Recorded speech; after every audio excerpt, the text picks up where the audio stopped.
자경단 뭐 이런 얘기가 쭉 나오는데 네. 혹시 또 이제 잘 익숙하지 않으신 분들이 그렇겠죠. 있으니까 예.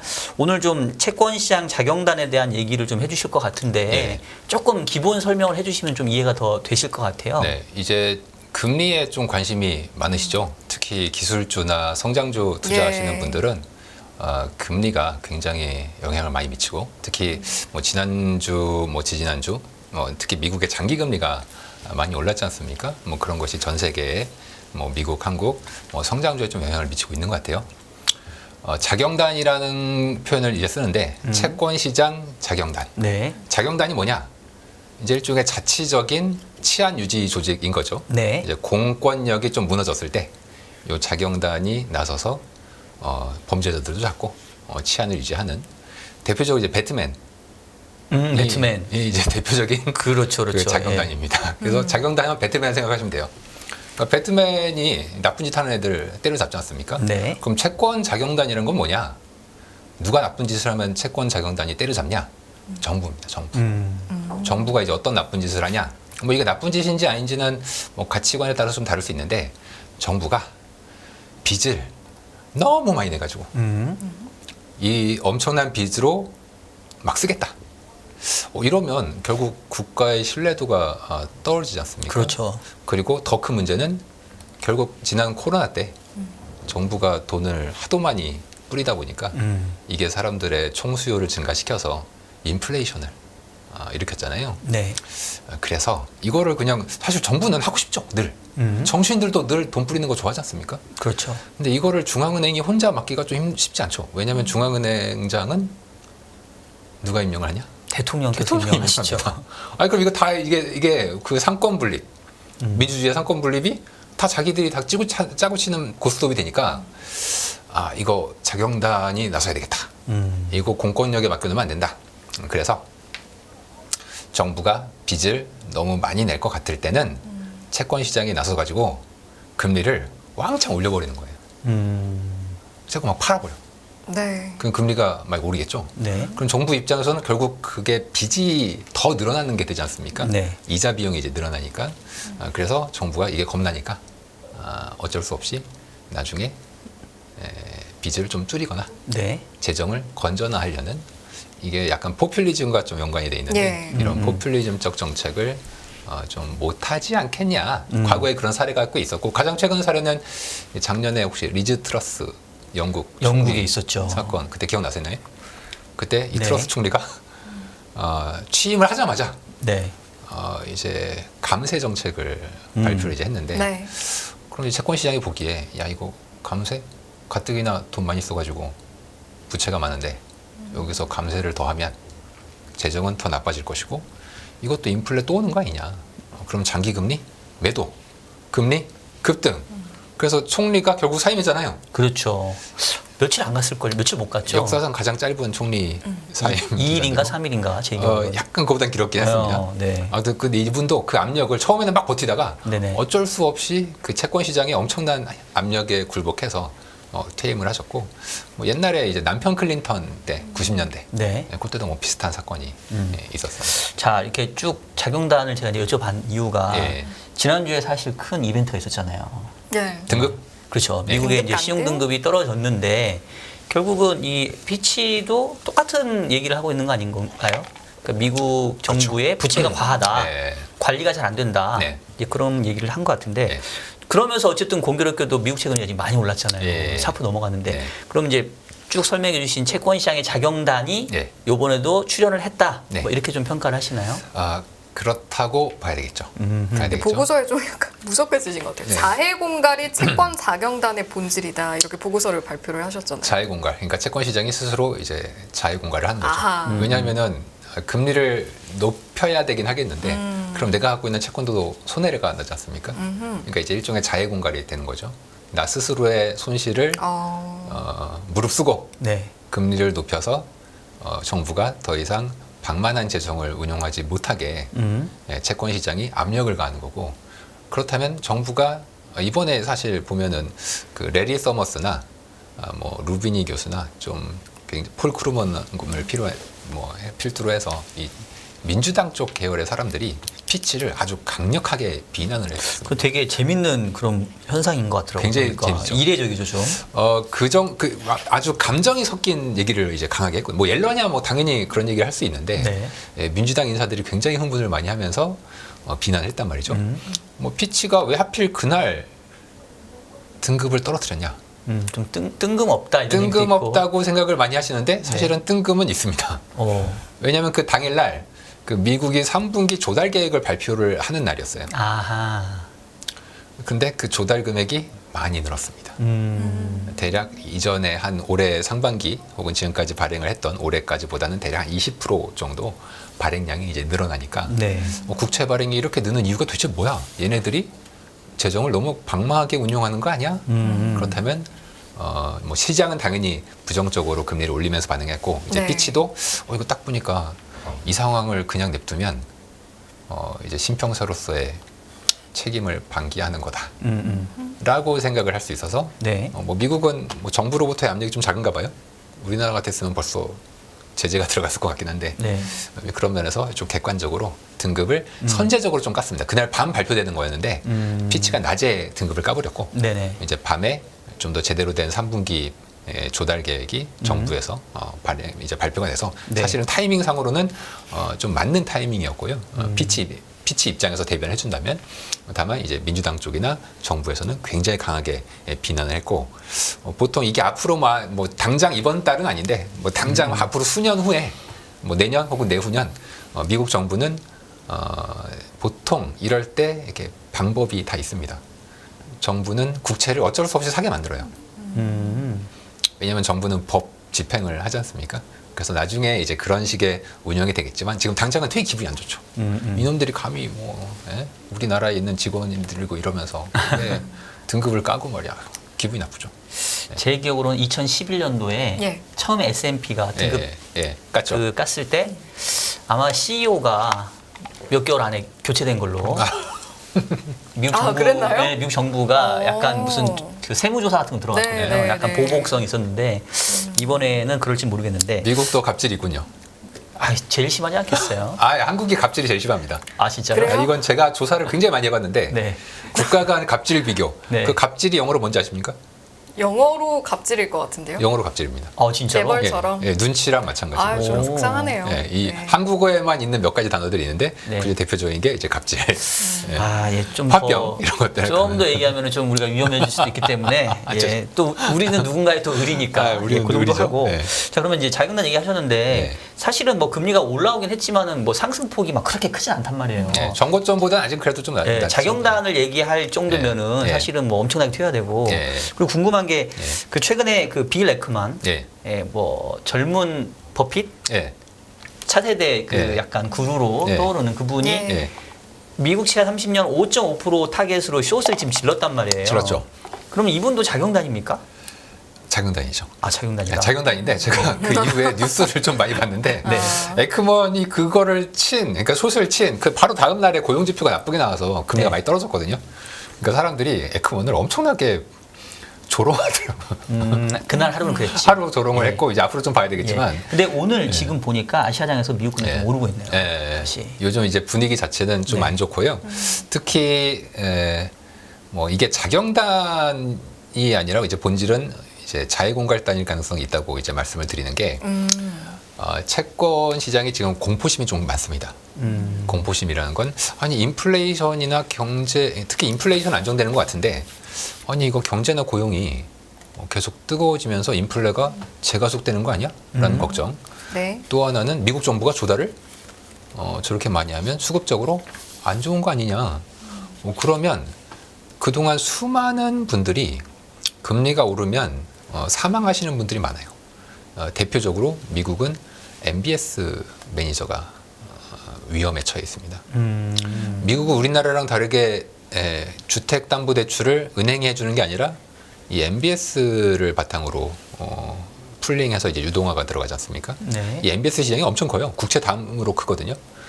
거의 뭐 20조 달러 이상이 어마어마한 시장인데 이 MBS는 그 특징이 금리가 오를 때 일반 채권에 비해서 2배로 터집니다. 그 MBS의 특성이 좀 있어요. 네. 그러면 MBS는 또 만기가 되게 긴 채권이란 말이에요. 그 이제 엄청나게 터지지 않습니까? 그러면 금리가 오를 것 같을 때 미리미리 해지를 해내야겠죠. 네. 해지라는 건 금리가 오를 때 내가 먹을 수 있는 해지죠. 그래서 가장 쉽게 할 수 있는 건 미국채 선물 시장에 가가지고 이 현물은 숏하기가 어렵기 때문에 선물 시장에서 숏을 때리는 겁니다. 그래서 미국채 선물이 작은 뉴스에도 굉장히 크게 상하로 변동성이 크게 반응을 하는 게 이러한 거대한 펀드 매니저들이 이미 이 채권을 들고 있는 게 있었고 네. 뭐 비슷한 포지션에 있는 분들이 뭐 상업용 부동산도 그렇죠. 네. 이분들도 금리가 오르면 터지니까 이분들이 공포심에 지금 마음이 두근두근 하고 있는 상태고 이런 상태에서 금리가 오른다, 뭐 정부가 조달한대요. 늘린대.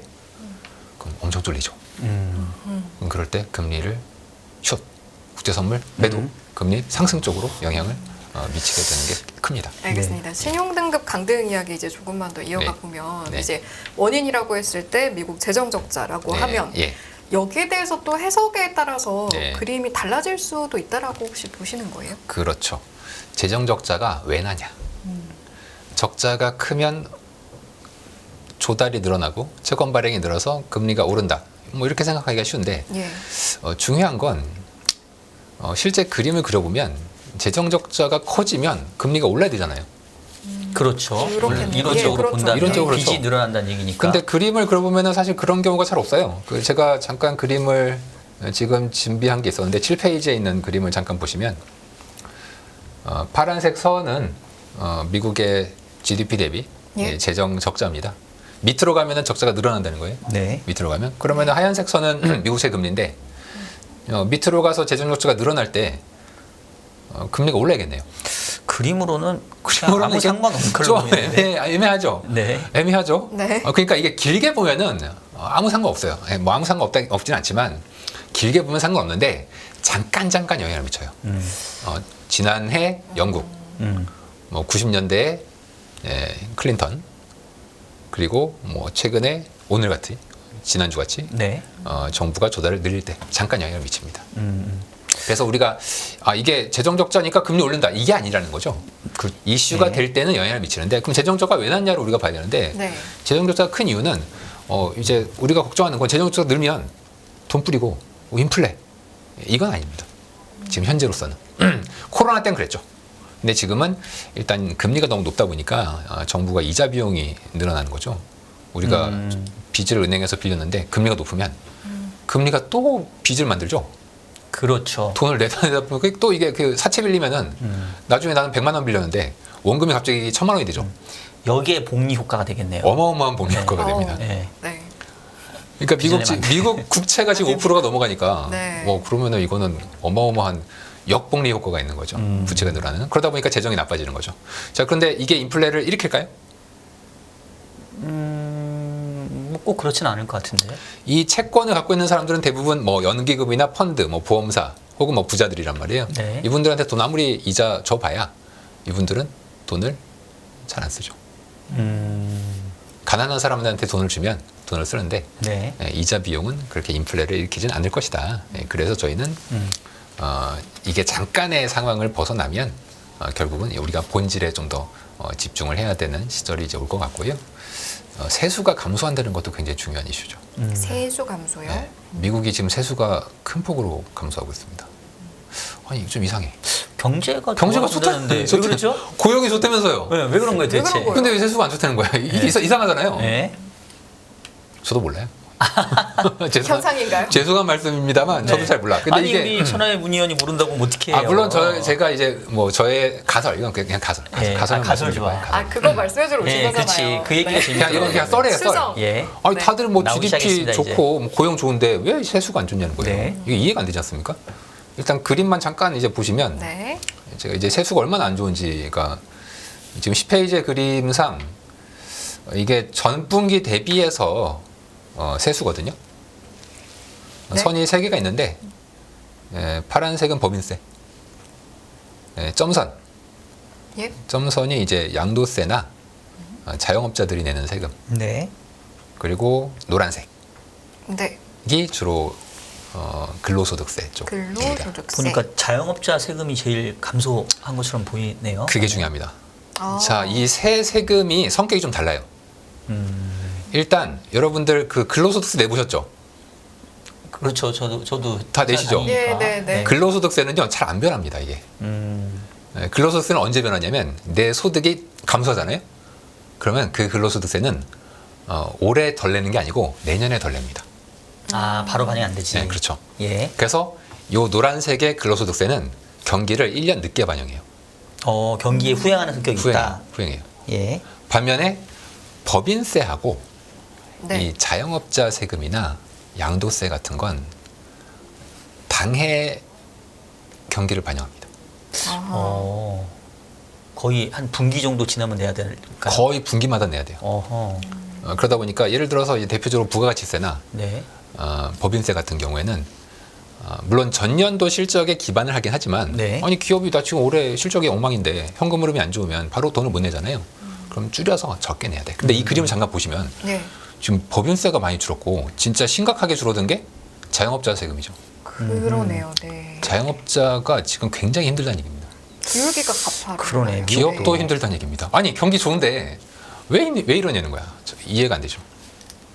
미국도 인건비 부담이 좀 커져서 그러지 않을까요? 이제 그거에 대해서는 네. 이제 그 저희가 역산을 해보면 어떤 식으로 가능하냐면 기업이 매출액이 높으면 인건비가 일부 올려도 괜찮겠죠. 네. 지금 매출액은 물가죠. 인건비는 고용의 임금이죠. 네. 양자의 흐름을 보면 물가가 지금 좀 더 높죠. 최근에는 좀 높았어요. 네. 그러다 보니까 사람들 맨날 하는 얘기가 물가는 올랐는데 내 월급은 그만큼 안 올랐다. 그게 미국에서 어려운 말로 실질 임금이 감소했다라고 얘기하죠. 즉 실질 임금이 감소하면 기업은 좋아요. 그러니까 법인은 그럴 수 있는데 법인은 좋아요. 자영업자들은 갑자기 뭐 이렇게 설렁탕 한 그릇 막 팍팍 올릴 수는 없을 거 아니에요. 네. 자영업자들도 네. 그 물가는 올렸습니다. 미국에서도 최근 보면은 이제 자영업자들은 왜냐하면 설렁탕 뭐 말씀하셨지만 바로바로 올립니다. 이게 왜냐하면 기회를 바로 보거든요. 이번에 물가 분위기가 왠지 오르네. 이 기회에 뭐 머리 자르는 비용, 미용실, 뭐 음식점 팍팍 올립니다. 더불어서 팁. 그 미국은 최저임금이 한국보다 약간 낮아요. 네. 주마다 좀 다른데 최저임금이 한국이랑 거의 비슷하거나 약간 낮아. 대신 거기에 팁이 있습니다. 팁이 있죠. 팁은 이제 영수증에 주시겠습니까? 이렇게 하고 보통은 주죠. 안 주면 욕먹지 않나요? 일반적으로 네, 줘야지 좀 혼날 것 않아요? 같은데. 네. 그래서 미국에서 지금 팁이 굉장히 큰 이슈가 되고 있는데 그렇다고 하더라고요. 예. 그래서 약간 떠넘깁니다. 이 자영업자 입장에서는 근로자의 이 부담을 이렇게 약간 이렇게 떠넘기는 게 있는데 그런데도 지금 굉장히 힘들다는 건 이거 분명히 밑바닥 경기가 안 좋다. 되게 안 좋을 수 있다는 겁니다. GDP는 잘 나오지만 네. 실제 경기가 안 좋다는 거고 뭐 감세를 한 것도 아니잖아요. 네. 감세를 했으면 당연히 줄겠지. 하지만 감세를 한 것도 아니기 때문에 이거는 분명히 경기에 대한 뭔가 이슈가 고용이 좋은데도 불구하고 있을 수 있다는 거고 뭐 고용도 사실 그렇게 NFP가 지난주에 좋지는 않지 않습니까? 네. 그래서 제가 측정하는 것은 똑같은 경제를 볼 때도 우리가 GDP로 보는 즉 얼마나 생산을 했냐 그렇죠. 로 경제를 측정하는 방법이 있고 똑같은 건데 얼마나 벌었냐 소득으로. 소득으로 측정하는 GDI가 있습니다. 네. GDP가 조금 더 쉬워요 측정하기가. 네. 그래서 보통은 GDP를 씁니다. 그리고 GDI는 좀 늦게 나오고 사람들이 잘 안 봐. 왜냐하면 GDP가 먼저 나왔는데 굳이 GDI 안 보잖아요. 근데 지금 양자가 차이가 많이 납니다. 그러네요. 이게 최근에 보기 드문 그런 괴리를 보여주고 굉장히 있네요. 양자는 원래 다르면 안 돼요. GDP와 GDI는 원래 같아야 돼요. 근데 GDI로 보면 지금은 네. 약간이 아니고 침체가 좀 심해요. 그럼 이 괴리는 지금 가장 큰 원인을 뭐라고 생각을 하십니까? 그거는 경제학자들도 지금 잘 모릅니다. 잘 몰라요. 이게 약간 시차 문제일 수도 있고. 네. 근데 시차 문제로 봤을 때 그러니까 현지의 어떤 경제 상황이 있죠. 현재의 경제 상황이 있고 그 경제 상황을 GDI의 방법으로 측정하는 방법이 있고 GDP로 측정하는 방법이 있지 않습니까? 근데 더 정확한 건 GDI라고 봅니다. 특히 미국 같은 경제에서는. 그러면 지금 어떤 지표에서 경기가 괜찮아 보이는 지표가 있어도 그거를 고스란히 그대로 믿을 수 있을까라는 부분에 있어서는 네. 뭔가 약간의 괴리가 느껴지는 그런 포인트들이 군데군데 보이는 거잖아요. 정확한 지적이십니다. 예. 그러면 네. 이 시점에서 네. 뭔가 방비하는 마음 자세를 가지고 있어야 할 것 같은데 예, 보수적인. 네. 네. 혹시 주시하는 그 수치가 특별히 있으십니까? 저는 사실은 그 먼저 움직이는 애들 예. 심리 지표 등등을 봤을 때 심리 지표 면에서 지금 PMI가 아주 이제 많이 나빠지고 있지 않습니까? 네. 그 PMI가 원래 경기를 굉장히 선행합니다. 예. 그런데 얘는 지금 거의 망가져 있어요. ISM 제조 ISM 그리고 전 세계 뭐 PMI 네네. 지금 뭐 기준치를 지금 다 하향하고 굉장히 있죠, 하향하고 있어서 계속. 굉장히 안 네. 좋은데 그런데 왜 사람들이 경제를 좋다고 생각하냐? 결국은 고용 때문이지 않습니까? 예. 그래서 고용 지표를 좀 우리가 이렇게 세부적으로 좀 뜯어봐야 되는데 지금의 고용을 해석하는 방법이 저는 코로나 이전과 지금의 고용 지표 해석은 완전히 달라져야 된다. 어떻게 다르게 좀 볼까요? 그렇게 생각하는데 좀 이상한 지표가 고용에서 좀 많이 나타나요. 대표적으로 뭐가 좀 이상한 게 있냐면 제가 잠깐 그림 좀 네, 찾겠습니다. 천천히 찾으셔도 네, 됩니다. 지금 이 4페이지에 있는 그림인데요. 잠시만요. 4페이지요? 네, 4페이지. 하나, 둘, 셋, 넷. 네. 예. 예. 이게 주간 근로 시간입니다. 네. 지난주 금요일 날 나온 지표 중에 네. 지금 세부 지표를 보여주시는 거죠? 네, 그 미국 비고용에서 그 세부 네. 지표 중에 주간 근로 시간이 있습니다. 이게 주간 근로 시간이면은 지금 뭐 34시간 정도 일하고 있지 않습니까? 네. 그러면은 최근 추세가 감소하고 있죠? 그렇죠. 네. 떨어지고 있네요, 지금. 자, 박사님, 네. 고용주예요. 네. 고용주야. 사람 찾기가 너무 힘들대요, 지금. 네. 뭐 일자리가 막 몇 배씩 열려 있대. 네. 그러면은 지금 있는 애들이라도 돌려야 되겠죠. 그렇죠. 6시간 일했더니 야, 1시간씩 더 한 해. 시간 지금 사람 뽑기 힘들어 사람 뽑아줄게. 죽겠는데. 곧 뽑아줄게. 조금만. 네. 초과수당 줄게. 추가수당 줄게. 네, 좀 해주라. 줄게, 해주라. 근데 왜 이게 감소하죠? 왜 그런 거예요? 진짜? 저는 조금 짐작 가는 부분이 있긴 한데 네, 어떤 겁니까? 뭐예요? 일단 좀 말씀 들어보고. 예, 저도 잘 모르겠어서 그래. 그럼 박사님이 먼저 네. 말씀해 주시면 아니 최근에 네. 그 미국 고용시장의 특이점 중에 하나가 미국도 한국처럼 워라밸이 높아져가지고 네. 요즘에 실리콘밸리에서 좋은 직원을 뽑으려면 네. 연봉을 많이 줘야 되는 게 아니라 근무 조건상 재택. 저는 재택 뭐 출근은 일주일에 한 번 하겠습니다. 네. 2번 하겠습니다. 이렇게 협상한다 하더라고요. 맞습니다. 어떤 경우에는 야 너는 그냥 네 나오고 싶을 때 나와. 그래서 예전보다는 평균 근로시간은 줄어들고 줄었죠. 대신 뭐 이렇게 오히려 인건비 늘어났다라는 맞아요. 얘기를 들어본 것 같아요. 맞습니다. 이제 그게 굉장히 중요한 포인트인데 지금 미국에서 보면은 예. 제가 오늘은 안타깝게도 그 그림을 준비를 못 해왔는데 있다. 있어요? 죄송합니다. 5페이지. 괜찮습니다. 다음 페이지. 예. 5페이지. 자, 이 막대 그래프가 있는데요. 네. 이게 뭐냐면 얼마나 재택을 하냐 안 하냐에 비해서 네. 재택을 하는 것 대비 고용을 얼마나 하냐. 자, 여기 0대2. 그러니까 제일 위에 막대기 제일 긴 거 있잖아요. 네. 걔네들은 재택을 많이 하는 회사예요. 거의 저기 집에 거의 집에 있는 애들이에요. 그럼 얘네들은 사람을 막대기가 크다는 얘기는 많이 뽑는 얘기. 근데 그래도 어쨌든 근로시간에 포함은 되지 않아요? 재택근무를 하든. 그럼요. 네. 포함되는데 전체 근로시간 자체는 그러니까 사람을 많이 쓰고 얘네들이 나 돈 덜 받아도 되니까 그렇지. 일 좀 덜 하고 재택할래요. 그럼 사람이 많이 필요하죠. 그러면 재택을 하는 회사는 보통은 많은 사람을 뽑고 그 개인이 가져가는 근로시간도 적어질 가능성이 굉장히 높다. 시간을 줄이고 예. 임금도 조금 낮춥니다. 그렇지.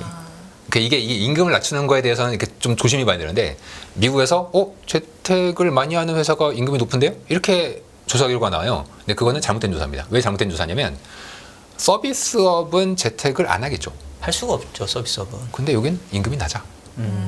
IT 재택을 많이 하죠. 가능하죠. 그렇죠. 네. 임금이 높아. 함대선 하니까. 얘네 둘을 비교하면 재택 많이 하면 임금이 높네요. 이렇게 결과가 나와. 근데 이렇게 보면 안 되고 같은 IT에서 똑같은 일을 하는데 한 사람은 재택을 하고 한 사람은 풀타임으로 회사에 나온다. 그러면 양자의 임금이 어떠냐는 거예요. 양자. 그렇게 비교하면 대략 재택을 하시는 분들이 자신의 월급의 15%를 까도 네. 재택을 받아들입니다. 이건 굉장히 중요한 이슈인데 네. 최근에 한 6개월 뭐 1년 정도 계속 봐도 미국 고용이 이렇게 막 수십만 명씩 나오고 좋은데 왜 임금이 그렇게 잘 안 오르는 느낌들을 이제 많이 받았지 않습니까? 네. 그 이유가 재택하시는 분들이 많고 재택을 하다 보면은 사람들이 당연히 고용을 좀 더 해야 되겠죠. 고용자 입장에서는. 그러니까 사람을 더 찾아야 되니까. 그러니까 네. 고용은 되게 좋은 건데 상대적으로 임금을 덜 줘도 되겠죠. 네. 이건 가설이에요. 가설. 네, 가설이에요. 예. 시청자 여러분들 잘 받아들이세요. 이런 가설을 저희가 세우고 있습니다. 그럼 그 가설을 세웠으면 예. 그 가설에 따른 그런 결론적인 액션. 예, 액션은 결론을 뭐냐? 어떻게 보시는 거예요, 그게? 물가가 안 오른다는 겁니다. 아, 그래서 물가가 안 오를 거다. 네. 사람들이 임금 왜 봐요? 고용 왜 봐요? 물가 때문에 본 거죠. 근데 물가가 왜냐하면 사람들이 돈이 많아지면은 고용돼서 돈이 많아지면 소비하고 물가가 오를 거니까. 네. 근데 지금 그 연결고리가 여기서 끊긴 겁니다. 사실 상당히 저는 이제 여쭤보고 싶었던 게 물가인데 예. 최근에 이제 미국 금리 올라온 거는 뭐 아까 얘기했던 것처럼 등급 뭐 강등 하락의 건? 이슈, 예. 뭐 자경단 이슈 등등등이 한데 제가 봤을 때는 정말 두려운 거는 이제 예, 물가인 것 물가죠. 같거든요. 사실 제일 무서운 겁니다. 예. 그리고 요번 주 목요일 날 물가가 발표되는데 발표됩니다. 예. 컨센서스를 보니까 전달보다 올라가는 쪽으로 지금 다 전망이 되고 있단 말이에요. 맞습니다. 올라가요. 예, 혹시 이제 머리를 치켜 들면서 다시 물가가 올라가는 거 아니냐라는 우려가 있는 것 같은데 일단 그거에 대해서 별로 아닐 수 있을 것 같다라는 말씀을 지금 이제 하신다는 거죠. 전에 발표된 게 3%, 네, 그리고 이번에는 대략 3.2% 정도가 컨센서스로 형성이 되어 있습니다. 그럼 올라가는 거잖아요. 네네. 하지만 이게 YOY로 보는 거다 보니까 전년 동월비 대비라서 기저효과에 영향을 많이 받습니다. 네, 작년 6월이 9.1% 물가로 최고치였을 그랬죠. 때였고요. 지금은 그 다음에 좀 높은 레벨에서 떨어지다 보니까 그 작년 7월이 그러니까 떨어진 레벨에서 올해 7월을 보면은 기저효과에 의해서 덜 떨어지는 걸로 나와요. 그렇죠. 그 동안에 물가를 떨어뜨렸던 기저효과가 이제 사라지는 걸로 사라지겠죠. 나와요. 예. 다만 3%에서 3.2 되니까 헉, 큰일이다. 걱정할 거냐? 그렇게 반응할 거냐? 아니면 야 이거는 기저효과고 지금 컨센서스가 3.2라고 말씀드렸지 않습니까? 3.2가 나오려면 사실 저희들은 YOY를 안 보고 MOM을 주로 봐요. 네, 그러니까 전월비를 봐야 실제 최근의 물가 압력을 속도를 알 수 있는 거죠. 네. 그렇게 되면 0.2가 나옵니다. 근데 0.2면 지난달에가 보다도 오히려 낮아지는 겁니다. 지난달에 0.3이었네요. 0.4 정도 났습니다. 그러니까 오히려 모멘텀이 낮아진 건데 다만 그러면은 지난달 대비 모멘텀 낮아지니까 만약 3.2가 나왔다 쳐요. 모멘텀 낮아지니까 이거 물가 안정되네라고 사람들이 생각할지 네, 아니면 이거 3.3%에서 3.2가 됐네. 물가 다시 오르는 거 아니야? 라고 생각할지 네. 좀 봐야 될 것 같아요. 이거는.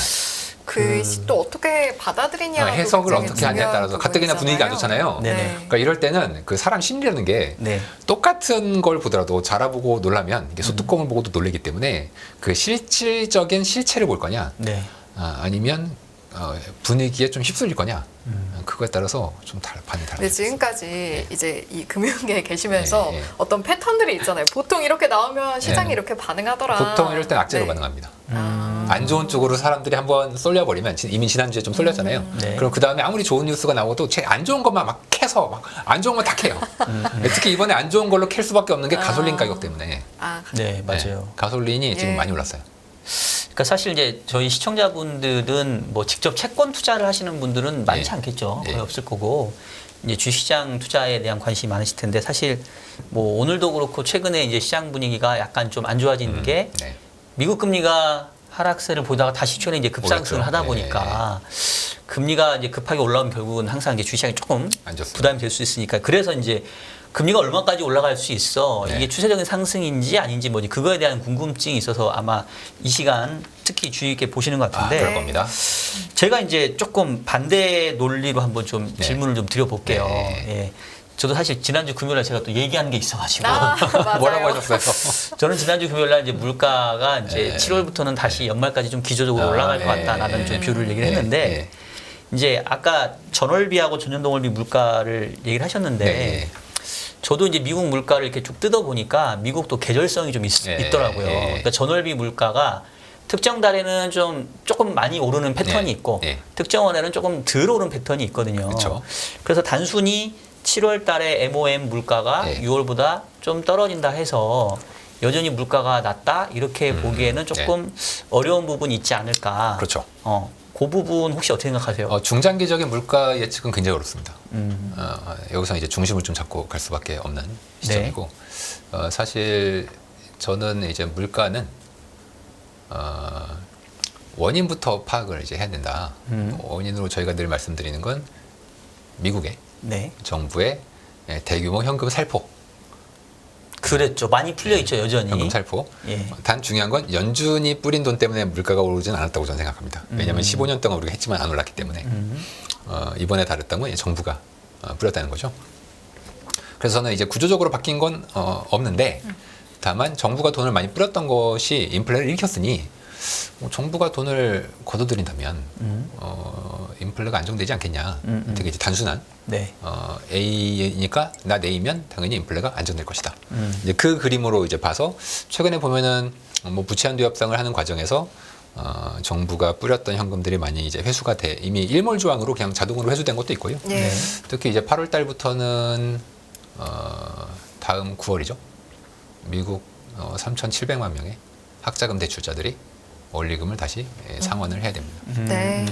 이게 인당 대략 300불 정도 되거든요. 한 달에. 네. 한 달에 300불. 그러니까 한 달에 300불 정도는 소비를 못하게 되는 거죠. 네. 그럼 요거 역시 물가 압력을 상당히 낮출 수밖에 없는 요소가 이제 되지 않겠는가 보는 거고요. 네. 이제 거주비는 뭐 제가 그동안 많이 말씀드렸는데 네. 이미 거주비는 거의 이제 1년 후행해서 반영하기 때문에 신규 렌트를 1년 후행하는 점 때문에 이제 안정될 거다. 그리고 제가 그 중고차가 영향을 좀 많이 미쳐요. 그 중고차 그림도 잠깐 14페이지에 가져왔는데 네. 얘도 요 14페이지에 있는 건 이제 YOY 중고차 가격이거든요. 회색이. 네. 회색이 마나임 중고차 가격인데 얘를 2개월 후행해서 물가에 좀 반영이 됩니다. 그러니까 이 그림만 보면은 떨어지는 걸로 나와. 네. 근데 상당히 이렇게 많이- 보면은 너무 낙관적이죠. 네.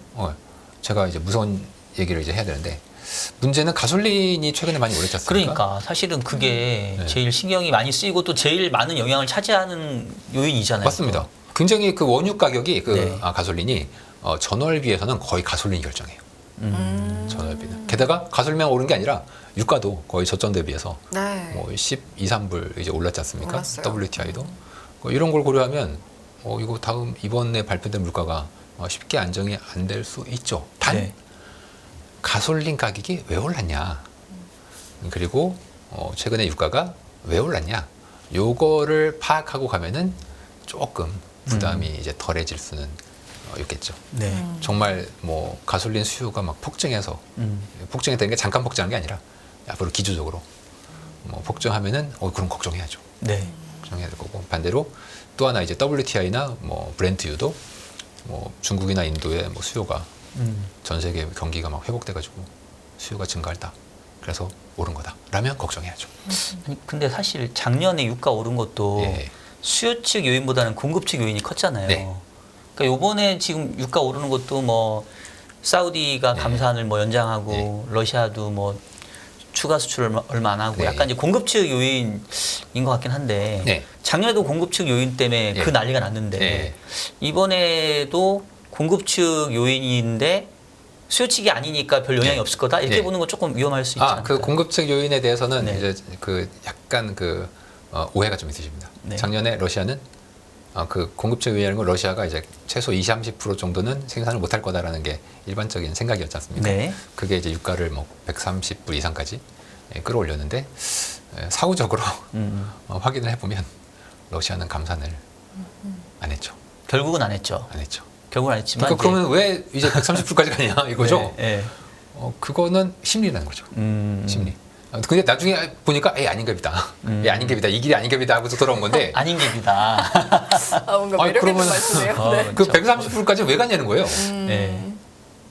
그게 이제 사람의 심리가 무섭다는 겁니다. 아. 전쟁이라는 게 막 머릿속에 확 들어오니까 네네.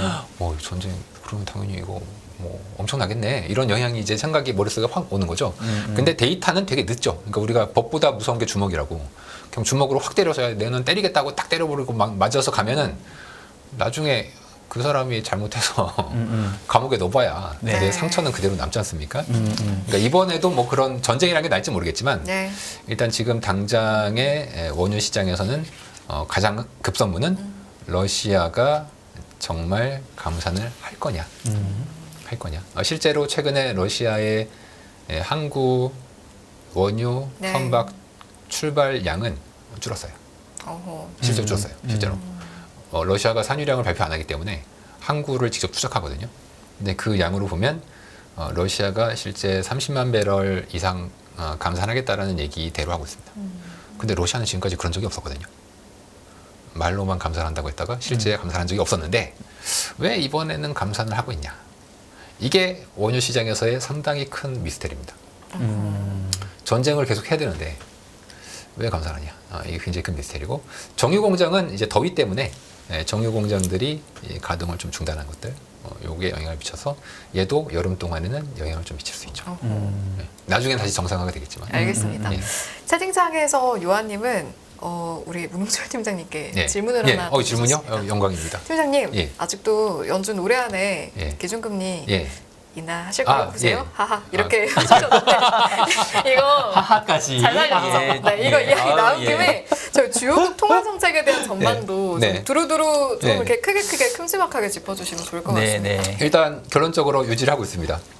유지를 하고 있는데 그 제가 전에 한번 보고서를 쓰면서 예. 이제 뭐라고 했냐면 그 옛날에 그리스 신화에서 그 카산드라라고 하는 예언가가 있었거든요. 들어본 것 카산드라? 같은데 잘 기억이 안 나요. 카산드라라는 예언가가 있어요. 어렸을 때 열심히 이 사람이 읽었는데. 미래를 기가 막히게 맞춰. 아. 근데 문제는 아무도 그를 믿지 않습니다. 맨날 맞추는데 안 믿어. 왜 그랬죠? 그 이제 그 신화상으로는 그 카산드라가 굉장히 예쁜 네. 이제 아가씨인데 그 트로이에 살고 있었거든요. 네. 트로이. 그래서 맨날 트로이 네. 멸망한다고 막 맨날 떠들어다녀. 사람들이 쟤 미쳤다. 라고 생각을 했는데 그 원래는 이제 태양신 아폴론이 카산드라를 꼬시려고 했는데 카산드라가 거부하니까 카산드라한테 그 이전에 꼬시려고 예지 능력을 줬어요. 네. 그런데 나중에 나를 안 받아주니까 열받잖아. 그래서 설득력을 뺏어버려. 그러니까 아무도 카산드라 안 믿어. 자, 예를 들어서 카산드라가 트로이가 멸망한다고 했을 때 사람들이 믿었다면 트로이는 멸망하지 않았겠죠. 그랬겠죠? 그렇죠. 근데 이제 그래서 지금 어떤 답을 주시려고? 저는 지금? 그래서 한 두세 달 전에 네. 모든 사람들이 침체 온다 했을 때 안 올 것 같은데. 지금 우리 본인이 지금 카산드라 카산드라라고 지금 하시라는 그러는 거예요? 문산드라 어떻게 별명 붙여줄까요? 어떻게? 이제 앞으로 우리 앞으로 소개를 문홍철 문산드라님으로 할게요. 이제 문산드라로 하는 이 걸로. 모든 게 밝혀질 때까지 이렇게 얘기하다 명확해질 보니까 그렇게 때까지. 되네요. 얘기하다 보니까 그렇게 되는데. 네. 그래서 지금 아니 제가 카산드라라는 게 아니고 네. 저는 이제 수인일 곡선만 카산드라다. 수인일 곡선이야말로 승일 예, 곡선이 진정한 카산드라다. 아니 잠깐만 이러시면 안 됩니다. 아니 지금 진짜 질문을 피해가시면 안 돼요. 그래서 연내 금리 인하를 그래서 유지하냐? 저는 이제 얘기인데. 사람들이 너무 지금 그 네. 침체에 대해서 얘기를 갑자기 안 하기 시작했더라고요. 네. 그래서 드디어 라는 생각을 저는 오히려 조금씩 하고 있는 상황이고요. 이제 글로벌 통화 정책 물어보셨으니까 네, 전 세계 통화 전반적으로? 정책에 대해서 저희가 네. 가지고 있는 모델이 있습니다. 어떤 모델이냐면 6페이지에 보시면은 그 사실 지난주에 묻힌 뉴스지만 네. 칠레 칠레? 칠레가 금리를 100bp 인하했습니다. 그랬죠, 맞아요. 예, 약간 그리고 각자 도생. 그 다음 주에 브라질이 금리를 50bp 인하했습니다. 근데 그 나라들은 금리가 너무 원래 높았던 나라 아닌가요? 그렇게 생각하시죠? 예. 생각하시죠? 예. 신흥국들이 원래 통화 정책을 선진국을 선행합니다. 역사적으로 늘 그랬습니다. 근데 왜 그러냐? 신흥국들은 쟤네들은 뭐 경제 규모도 뭐 좀 이상할 것 같고 네. 뭔가 선행적으로 움직이는 건 이상하지 않습니까? 그 신흥국인데 그 이유는 제가 이제 6페이지에 있는 그림처럼 국가별로 그 밸류 체인에서 차지하고 있는 위치가 좀 달라요. 근데 선진국들은 보통 소비 국가입니다. 최종 소비. 네. 우리가 이제 경제학에서 거미집 이론이라는 거를 얘기하죠. 최종 소비가 아주 조금만 변해도 뭐 1차 밴더, 2차 밴더, 뭐 자동차 회사 이렇게 쭉 이렇게 위로 갈 텐데 네. 가면 갈수록 굉장히 충격을 크게 받습니다.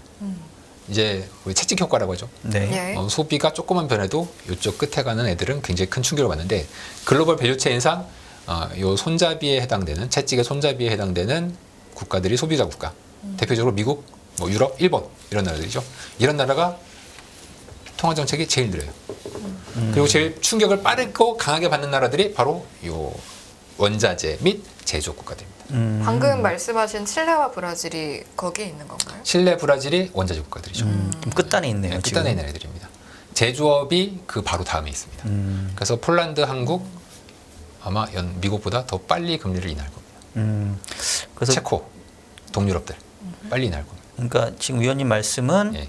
결국은 맨 끝단에 있는 선행하는 국가들이 예. 이제 금리를 인하하기 시작했으니 예. 미국도 머지않아 금리 인하를 할 거다. 인하를 시작한 건 아니고 이미 걔네들은 인하를 오래전부터 했습니다. 그러니까 대표적으로 오래전부터? 이제 중국이랑 베트남 얘네들이 이제 먼저 우루과이 뭐 앙골라드가 있는데 얘네들이 네. 금리를 내린 지는 사실 거의 한 6개월 이상 됐고요. 네. 그 다음에 이번에 이제 브라질과 칠레가 내렸고 이제 좀 지나면 제조업 국가들이 내려야 될 거고 아마 네. 3, 4분기 정도에 네. 그 다음에 가장 마지막으로 호주, 죄송합니다. 미국, 유럽 이런 애들이 이제 금리를 내릴 거다. 이게 글로벌 밸류체인 모델이다. 자 그러면 예. 또 이렇게 한번 질문을 드려볼게요. 예. 지금 보여주신 밸류체인 모델상 맨 오른쪽 끝단에 있는 게 말씀하셨던 주로 원자재 국가들. 그렇죠. 예. 걔네들은 벌써 금리 인하를 한지 한참 됐다고 말씀하셨는데 예. 반대 사이드에 있는 게 지금 예. 소비 국가들이죠. 주도 국가인 이제 일본이 있는데 일본은 거꾸로 이제 막 금리를 올렸죠. 이제 올리진 않았죠. 올리진 않았지만, 뭐 예. 올리려고 약간 이제 긴축. 손잡고 있잖아요. 예. 그러면 미국 또는 뭐 한국이 예. 이미 금리 인하를 시작한 저쪽의 원자재 국가 쪽에 좀 더 밀접해 있는지 예. 아니면 이제서야 금리를 올리려고 하는 네. 일본에 좀 더 가까이에 예. 있는지 예. 그거에 따라서 조금 향후에 통화 정책이 바뀐다 하더라도 그렇죠. 시차라는 게 좀 가늠해 볼 수 있을 있습니다. 것 같거든요. 예. 어느 쪽이 더 가까운가요? 미국이 이제 미국이랑? 얼마나 올렸냐? 네. 550bp 올렸지 않습니까? 지금까지 그랬죠. 일본은 마이너스죠. 지금 아직은 네. 기준금리는. 그러니까 이미 올린 나라들, 한국도 이제 올렸었고 이런 올린 나라들 즉 제조업 국가들에 조금 더 가깝다. 예, 그렇게 보셔도 될 것 미국도? 같습니다. 예. 음. 특히 이제 저는 여기서 밸류체인 모델을 말씀드렸지만 또 하나 말씀드릴 수 있는 게 가령 실질금리도 있겠죠. 실질금리. 대표적으로 지금 18페이지에 있는 그림인데요. 예. 실질금리라는 게 사실은 굉장히 좀 무서운 건데 지금 저 점선은 무시하십시오. 제가 네. 점선을 좀 잘못 그려놨는데 점선을 무시하시고 네. 요 실질금리는 인플레이션 대비 기준금리가 얼마나 높으냐. 네, 높으냐. 명목금리도 중요한데 사실 더 중요한 건 실질금리죠. 왜냐하면 네. 이게 왜 그렇게 이 실질금리가 문제가 되냐면 제가 이제 통닭집의 비유를 주로 드는데 통닭집이요? 통닭집 주인이 은행에서 돈을 빌려가지고 통닭 튀기는 기계도 사고 가게도 임대하고 통닭을 팔아서 은행빚을 갚아요. 네. 근데 금리가 높으면 은행빚이 부담이 되겠죠. 그런데 물가가 높으면 파는 통닭 가격도 오르지 않습니까? 그렇죠. 네. 그러면 버틸만 하죠. 버틸만 해요. 어떻게 되겠죠? 네, 통닭 팔아가지고 이자 갚으면 주고. 돼. 갚으면 돼. 그럼 이 통닭집이 언제 망하냐? 물가가 떨어질 때 망합니다. 오. 금리 부담은 그대로인데 네. 매출이 줄어든 순이익이 줄어들 거니까. 그렇죠. 근데 한 번 오른 통닭 가격은 잘 안 떨어지지 않나요? 그거는 통닭을 네. 좋아하시는 분들 하는 아하. 얘기예요. 그래요? 아니 그리고 만약에 금리가 변동금리면 자꾸 그냥 통닭을 사랑하는 입장에서 네, 말씀드리는 네. 거예요. 우리 오늘 너무 딴지 걷는 분위기인데. 일단 딴지 좋습니다. 예. 딴지 좋습니다. 네. 단순한 모델로 통닭집에 비유해서 들었을 때 오히려 통닭 물가가 떨어질 때가 통닭집 입장에서는 가장 큰 위험이 올 때입니다. 지금이에요. 지금. 물가가 오히려 미국이 떨어지고 있지 않습니까? 아하. 근데 이게 네. 그 우리 또 이진우 소장님 네. 네. 저 두 번 소장님. 지적질 받았는데 뭐라고요? 예. 물가가 떨어지는 게 아니고 물가 상승률이 낮아진 거죠. 여전히 물가는 작년 대비로는 지금 올라가 말 조심하겠습니다. 저희 지금 돌고 도는 저 지금 두 번이나 혼났어요. 또 소장님 얘기 돌고 오시면 또 도는 말 조심해야 되겠네요. 네. 물가가 떨어지는 게 아니고 그럼요. 물가 상승률이 네, 제가 둔화되는 걸로. 오늘 이진우 소장님이 빙의해가지고 사투리는 제가 못 쓰겠고. 알겠습니다. 자 어쨌든 그래서 네. 지금 물가 떨어지고 있는 건 아니잖아요. 떨어지는 건 아니고 예. 이제 상승률이 그러니까 금리는 자 제가 5% 금리로 돈을 빌렸어요. 네. 자 올해도 5% 내야 되죠. 내년에도 5% 내야 되죠. 매년 5% 내야 되죠. 자 물가가 레벨은 유지가 돼도 그 기울기가 낮아지면 가령 올해 통닭 가격을 20% 올렸어. 그래서 12,000원 받았어요. 네. 내년에도 12,000원이야. 물론 앵커님은 12,000원 너무 비싸 계속 얘기를 생각을 하시겠지만 네. YOY는 빵이란 말이에요. YOY는 빵. 자 그런데 은행 이자는 계속 5% 매년 내야 돼. 그러면 이거는 이 주인에게 있어서 굉장히 큰 부담이 되는 거예요. 뭐 그렇게 계속 통닭 가격이 말씀하시면. 올라줘야 돼요. 네. 자, 그러면 어쨌든 그래서 실질금리가 이제 중요하다는 말씀을 이 그림상으로 주셨는데, 보면 18페이지 그림상으로 보면 제일 진한 녹색이 미국이지 않습니까? 네. 미국 실질금리 코로나 이전에 대략 실질금리가 마이너스 한 1% 되죠? 네, 평균. 근데 지금은 플러스 한 2.5% 되죠? 네, 350bp가 더 높네요. 그 얘기는 물가와 금리 중에 물가가 가만히 있다면 금리가 350bp 떨어져야 되는 얘기죠. 그러니까 이건 단순히 얘기한 거예요. 단순히. 네. 코로나 이전과 지금이 변한 게 없다면 뭐 경제 상황이나 뭐 사람들의 뭐 인구 구조나 뭐 어떤 생산성이나 등등이 변한 게 없다면 그 전제하에 그런 전제하에 예. 네. 실질 금리의 부담, 경제의 부담이 없으려면 네, 현재 실질 금리가 플러스 2.5%니 네, 다시 과거로 돌아가려면 300bp는 적어도 내려줘야 기준금리를 물가가 가만히 있다고 했을 때 네네.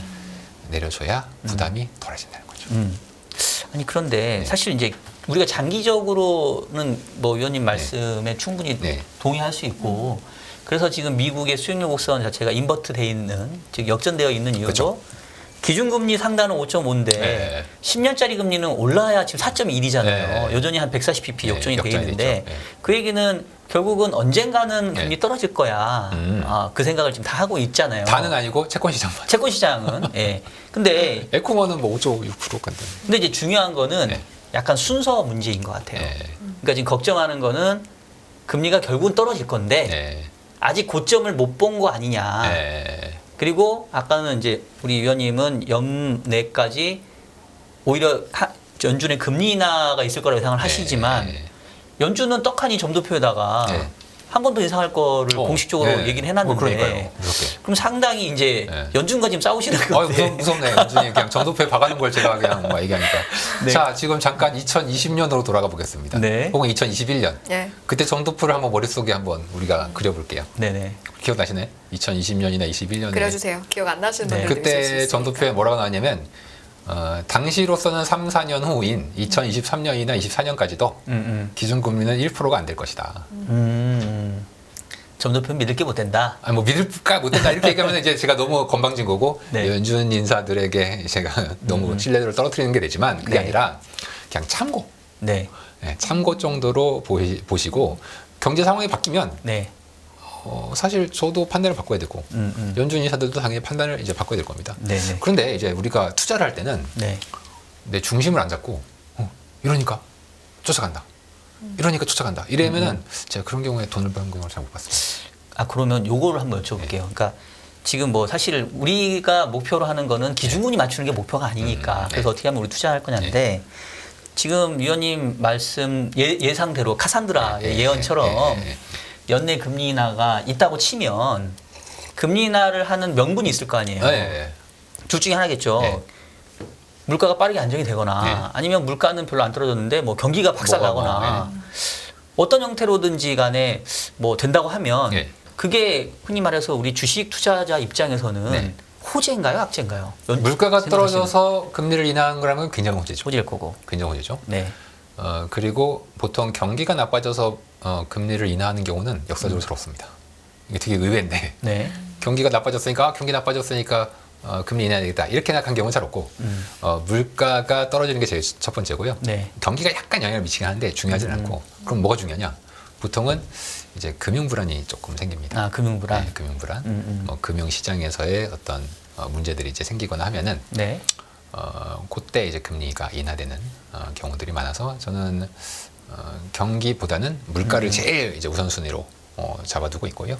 물가가 이제 연준은 특히 이 코어 물가를 중요하다고 보니 뭐 전 그렇게 보지 않지만 네. 코어 물가의 거의 대부분은 임대료이기 때문에 그 임대료는 앞으로 1년 동안 계속 떨어질 게 예정이 돼 있거든요.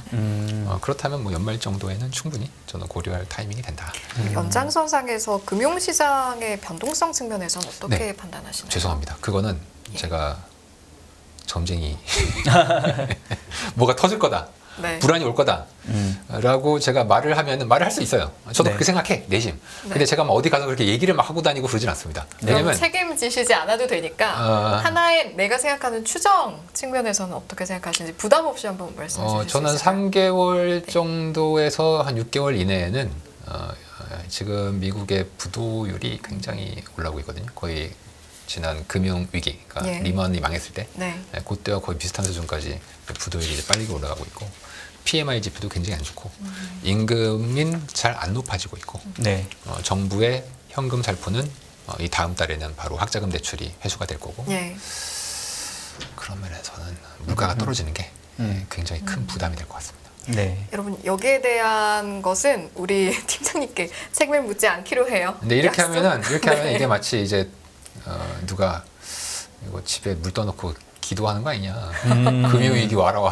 아니 저는 위기 안 왔으니까 저는 주식 좋게 보는 사람이에요. 그러니까 주식 좋게 보는 사람이에요. 네. 근데 수익률 곡선의 과거 패턴이 보통 그렇게 흘러갔었어요. 그러니까. 추정을 해보자면 그래서 예.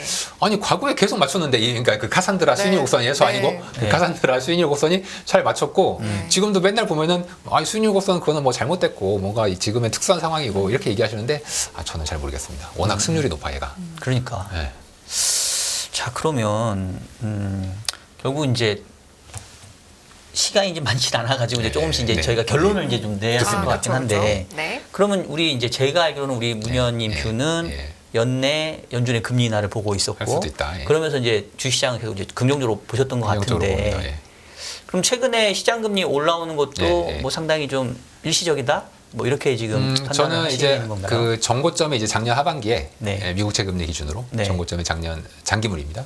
작년 하반기에 이제 있었죠. 아직 그 레벨까지를 가지 못했는데 네. 굉장히 중요한 레벨이 이제 미국채 10년 4.3%에 있는 거죠. 4.3%. 그거를 만약에 뚫고 올라가면 그러면 굉장히 무섭죠. 왜냐하면 똑같은 사람들이 다 똑같은 생각한단 말이에요. 이거 정고점 넘었네? 그러면 더 숏을 했지합니다. 그러면 여기서 4.3에서 멈추지 않아요. 그 트리거가 되는 레벨을 트리거가 4.3 됩니다. 정도로 네, 보신다는 거죠? 트리거입니다. 근데 얘가 만약에 안 넘고 안정적으로 뭐 4.3에서 부딪히고 떨어진다. 그러면 이제 기술적으로 쌍봉이 되지 않습니까? 작년 하반기에 봉, 올해 이제 봉.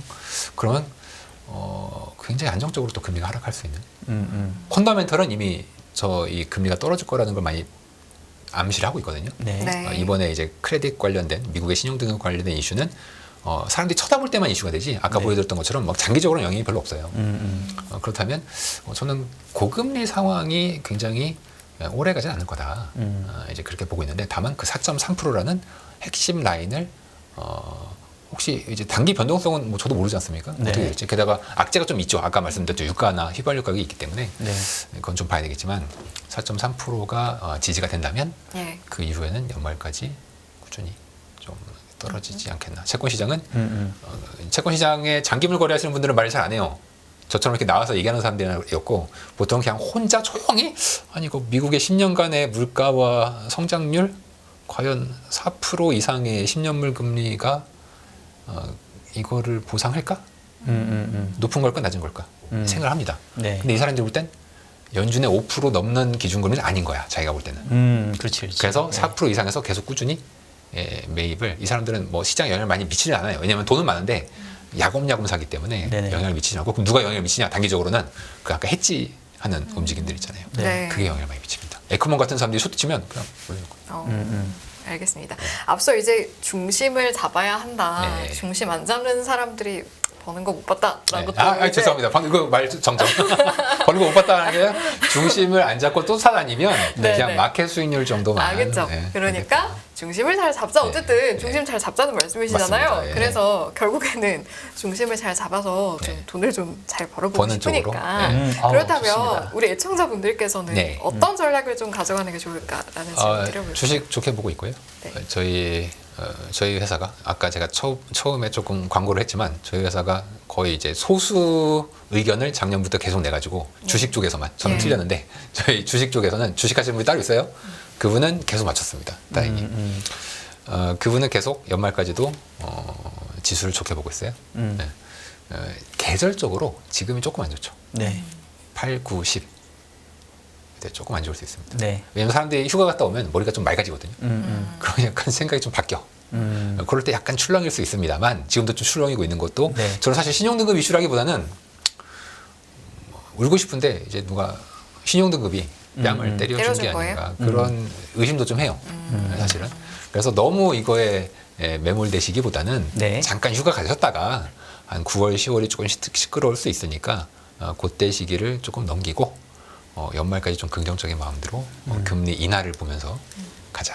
채팅창에서는 예. 금리 인하 전까지 주식 채권 비중 그럼 몇 대 몇으로 가는 게 좋다고 보세요라는 질문도 올라오기도 하는데요. 둘 다 좋은데 지금은 주식이 좀 조정받으면 사야 되니까 지금 채권 비중을 좀 가지고 계시다가 뭐 8, 9, 10월쯤에 좀 조정받으면 그때 주식을 이빠이 담으시고 이빠이. 많이 많이 담으시고 예. 채권도 좋긴 해요. 근데 네. 주식 하시는 분의 기대 수익률과 저는 막 4%, 5%만 돼도 너무 높다고 생각하는 사람이기 때문에 네. 레벨이 좀 수익률에 대한 기대 레벨이 좀 다르기 때문에 아하. 일단 지금은 채권 비중 좀 가져가시고요. 네. 금리도 높으니까 이때 그 다음에 한 조정이 주식에서 좀 오면 그때 더 담으시라고 연말을 보고 그렇게 말씀드립니다. 단기적으로는 조금 주시장이 조정받을 수 있지만 예. 여전히 저가 긍정적으로, 매수의 기회에 긍정적으로. 연말까지는 네. 재상승하는 걸로 보고 좀 있습니다. 보신다는 말씀인 네. 거고. 제가 안 말씀드린 게 하나가 있는데 네. 연준의 유동성이 그동안에는 좀 풀렸거든요. QT를 했어. 그러니까 양적 긴축을 했음에도 불구하고 네. 유동성이 오히려 좀 풀렸던 요소들이 좀 있습니다. 음. 있었는데 이게 요즘부터는 조금 안 풀리는 쪽으로 가고 있어요. 그러게. 예. 그래서 저도 약간 한 2, 3개월 정도 주식 조정을 뭐 보고 있는 가능성이 있다고 보는 이유도 예. 그런 요소. 채권 투자의 적기는 언제로 보십니까? 요거는 한 금리- 10초 정도 금리 받은 시간 드릴 인하하면 수 있을 바로 것 들어가는 같아요. 겁니다. 인하 확인하고 들어가야 됩니까? 아니면 그전 그 전에 그러니까. 다 얘기를 합니다. 우리 네. 인하를 해야 되겠다. 완화적인 얘기를 하면 그럼 그때 금리가 떨어지기 시작하거든요. 그때 사도 안 냈습니다. 알겠습니다. 알겠습니다. 여기까지 네, 우리 시청자 여러분들 투자에 참고하시면 좋을 것 같습니다. 오늘 1부 이 시간은요. 우농철 DB투자증권 자산전략 팀장님과 함께했습니다. 잘 들었습니다. 네, 감사합니다. 아유, 수고하셨습니다. 네. 끝없는 위기 속 기회는 언제나 숨어 있습니다. 성공한 투자 고수들과 나눈 투자의 철학. 다가올 기회를 잡아내는 부의 만찬으로 여러분을 초대합니다. 푸짐하게 한 상 차려놓았습니다. 안녕하세요. 이승입니다. 더 많은 영상을 보고 싶으신 분들은 화면 오른쪽에 있는 구독 버튼을 눌러주시기 바랍니다. 그리고 영상을 보시면서 좋아요는 필수인 거 아시죠? 항상 인포맥스 라이브를 사랑해 주셔서 감사합니다.